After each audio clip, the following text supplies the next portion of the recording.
What's up, YouTube? Okay, so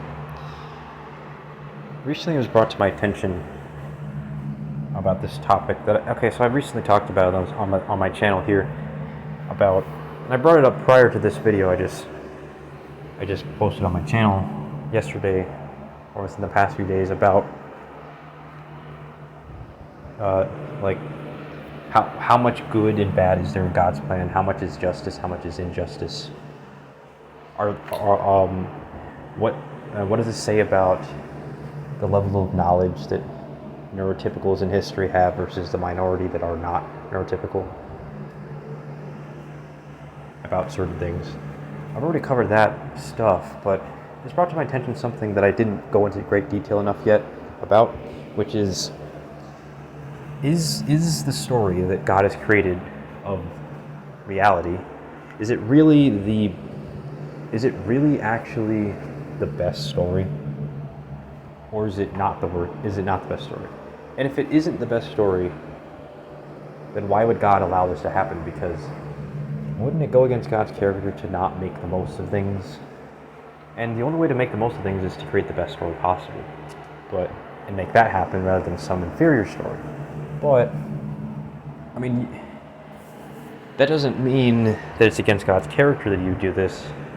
I mean, God could make that happen, but it doesn't mean that it's against his character. It just means that either he's immoral or he's not immoral, but he's just doing it for reasons that are so higher to the average person's understanding that they can't even comprehend it. But I think I've already found the answer to that after a little bit of thinking within the past few minutes. So I was thinking about it, and it's like, well, ultimately, as I've said on this channel, I talked about this time and time again, things don't have intrinsic value to them, like, without pain or joy. Like, if there was no pain or joy, all there would be is just things doing things. If they even could without the existence of pain and joy, which they couldn't really without there being a paradox, but let's just say they could for the sake of argument, even then, they wouldn't really have any intrinsic value. They'd just be, if there was never going to be pain or joy, right, as a result of those things existing, then they would have worthless potential. They would just create other things that don't feel anything.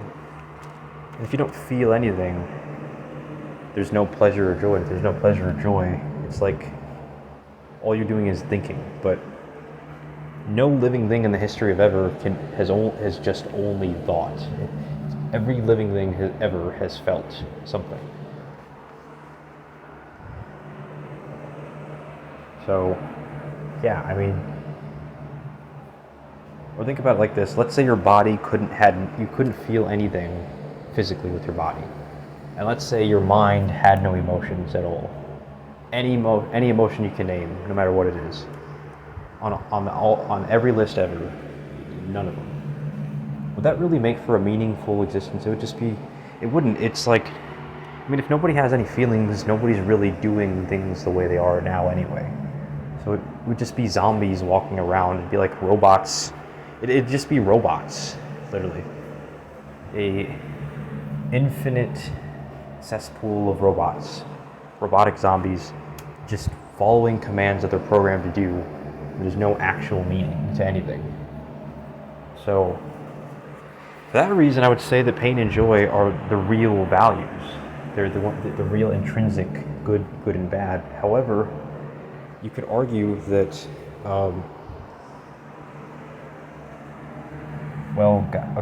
you could say that one is better than the other, even if they're both great in some way. I mean, I would say they're both great, but I would say that joy is superior to pain, ultimately, because think about God. God feels and has always felt infinite joy, but never felt pain. But that doesn't mean that he's a robot or a meaningless zombie.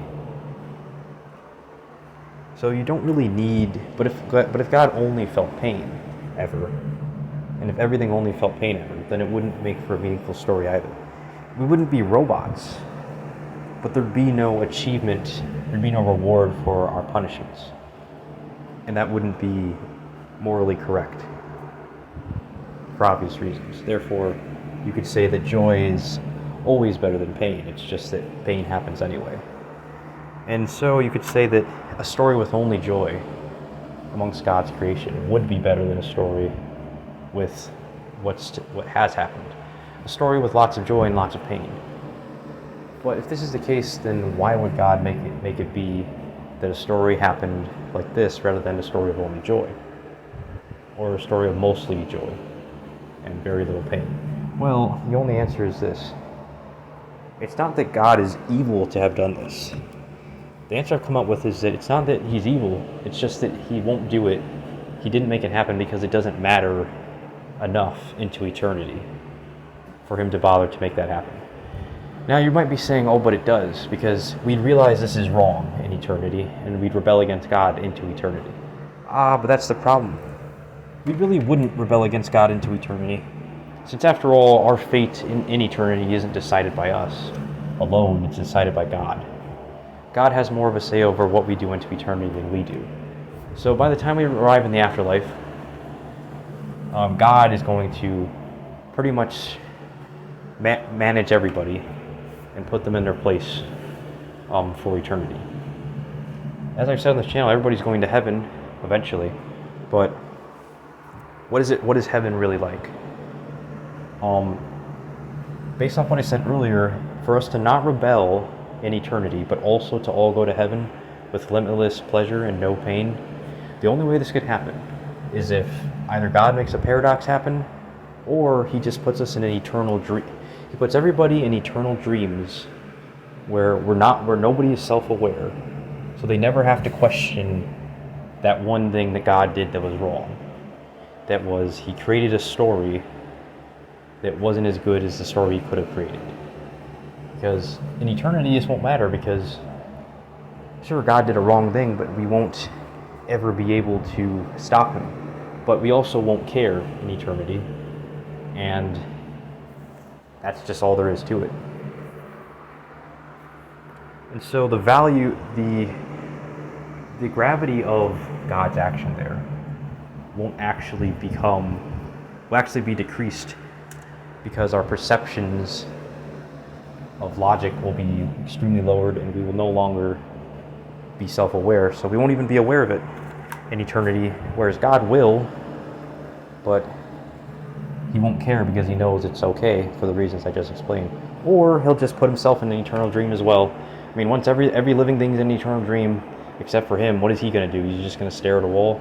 No, he's going to put himself in an eternal dream as well, and then everything that lives, that has ever existed, will just be in their own eternal dreams forever, and they won't even be self-aware. Because if they were, then the cycle of suffering begins again. And in fact, it would, not only would it, but it would go on forever. So that's my answer as to why this story isn't as good as a story of infinite joy, as I've been saying in the beginning of this channel. I mean, like a system, like I kept pushing for a system. Remember, I kept pushing for a system where there's, that I've been pushing for a better world than the world today. That would be better than this world, but it would be better. It's just that it's not going to happen necessarily. But in eternity, it doesn't matter. Even if it's wrong, in eternity, eventually it won't be wrong in eternity, but it is for now. But God is like a pimp in that way, so he doesn't really have to answer to us for it. I mean, he's the boss, we're not. And it's not really look, if a thing is a problem now, that's bad. But as long as it's not a problem in eternity, as long as it's not eternally a problem, it's not really a big deal. So, and it won't be. That problem of this story being worse than the best story possible, well, it's a problem now, but it won't be as soon as we all forget about it, we don't know about it, into eternity in our infinite dream states in heaven for eternity. So that's my take on it. This is, of course, based off of all of my theories coming together on this channel. You can watch all the videos if you want, and you can see how I'm incorporating